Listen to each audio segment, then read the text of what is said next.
Around the year 1177 BC, the great powers of the Eastern Mediterranean were burning. Not one city, not one kingdom, almost all of them, within the span of a single lifetime. The Hittite Empire, which had once fought Egypt to a standstill, simply vanished.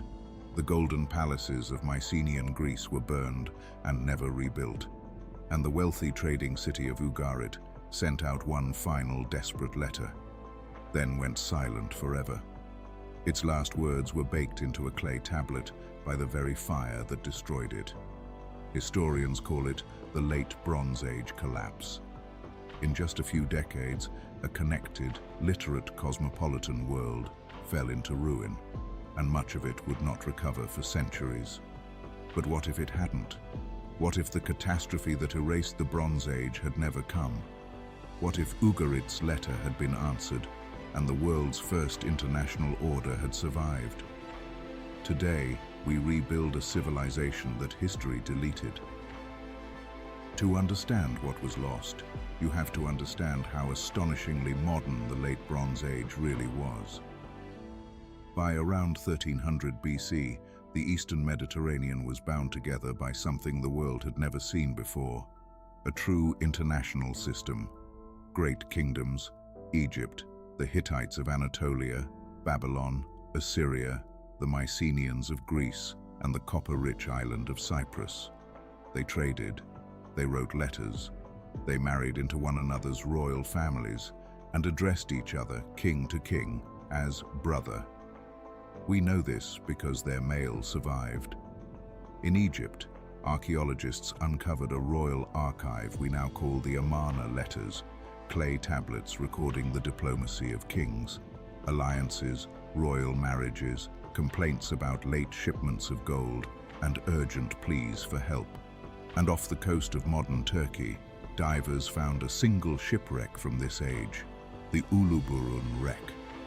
In its hull lay a floating treasury, tons of Cypriot copper, ingots of tin, raw glass, ebony, ivory, and luxury goods from at least 7 different cultures, all in one ship.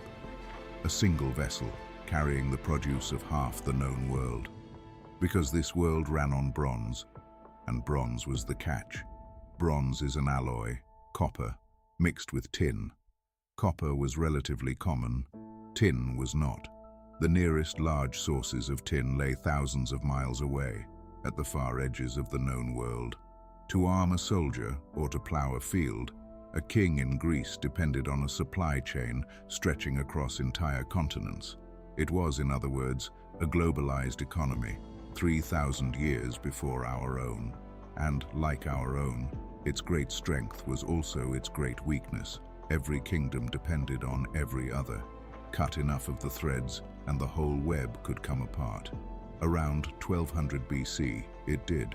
The destruction came from several directions at once.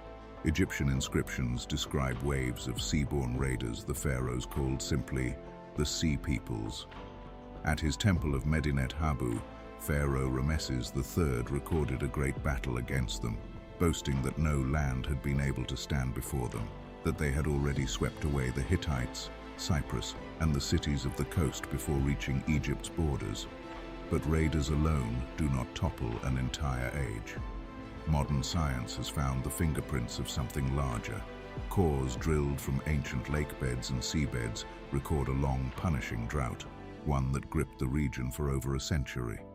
Other researchers point to a cluster of powerful earthquakes, a so-called earthquake storm that may have shattered city walls across a single generation. Drought brought famine. Famine brought unrest. Unrest cut the trade routes. And once the bronze stopped flowing, the kingdoms that lived on it could no longer arm themselves or feed their people. In the ruins of Ugarit, archaeologists found that final letter written by a king named Amurapi. The enemy's ships, he wrote, had come. His towns were burning. His country, he said, was abandoned to itself. No single blow brought down the Bronze Age. It was a system that failed all at once. The dominoes of a world too tightly connected to survive the fall of any one of them. By 1150 BC, the Hittite Empire was gone. Greece had forgotten how to write, and a dark age had begun. So here is our hinge of history, our single change. Of all the blows that fell, the deepest one, the blow beneath the others, was the drought. The slow strangling of the harvests that fed the armies, the cities, and the trade. So imagine the rain's return. Imagine the long, dry century never comes. The fields of Anatolia, of Greece, of the Levant keep yielding their grain. The raiders still come, the earth still shakes, but now the kingdoms are fed, their granaries full, their soldiers paid.